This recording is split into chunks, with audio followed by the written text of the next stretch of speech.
সকালে উঠেই চোখটা জ্বালা করছে, মাথাটা ভারী ভারী লাগছে, মনে হচ্ছে আবার শুয়ে পড়ি। সারাদিন কাজ করতে গেলে এনার্জি পাচ্ছেন না, মেজাজটা খিটখিটে হয়ে আছে। বিকেল হতে হতে বাড়ি ফেরার মতো আর ক্ষমতা বাকি নেই। এই সমস্ত লক্ষণগুলো হলো খুব কম ঘুমের লক্ষণ। যদি দিনের পর দিন এই প্রবলেমসগুলো চলতে থাকে তাহলে শরীরে রিজার্ভ শেষ হয়, শরীরে বিভিন্ন রকম ব্যাধি আস্তে আস্তে প্রবেশ করে, যেমন hyper tension, stress, anxiety, diabetes, এই সমস্ত কিছু আস্তে আস্তে শরীরে বাসা করে তোলে। অন্যদিকে 8 ঘন্টা ঘুম, এটা স্বাভাবিকভাবে সকালে উঠে মেজাজটা ফুরফুরে, সারাদিন এনার্জির সঙ্গে কাজ করে যাচ্ছেন, বিকেলের পর বাড়ি ফিরে ফ্যামিলির সঙ্গে এনার্জি সহকারে আরো অ্যাক্টিভিটিস আরো টেক পার্ট করতে পারছেন। শরীরে বড় ব্যাধি অ্যাভয়েড করা, এড়িয়ে যাওয়া সম্ভব হচ্ছে। বড় বড় রোগ শরীরে বাধা নেওয়ার চান্সেস কম।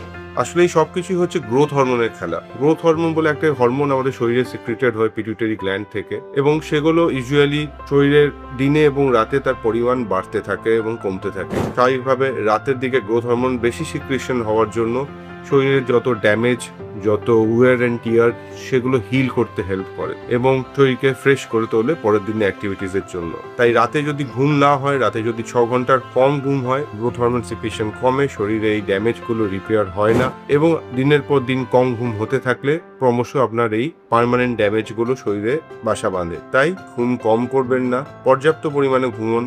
রাতের ঘুমের কোনো বিকল্প হয় না। 4 ঘন্টার ঘুম আপনার কাজ চালিয়ে দেওয়ার জন্য একদিন 8 দিনের জন্য ঠিক আছে, কিন্তু কন্টিনিউয়াস ভাবে ঘুম অ্যাভয়েড করে, ঘুম বাদ দিয়ে কাজ করবেন না, এতে আপনার শরীরের ক্ষতি হবে।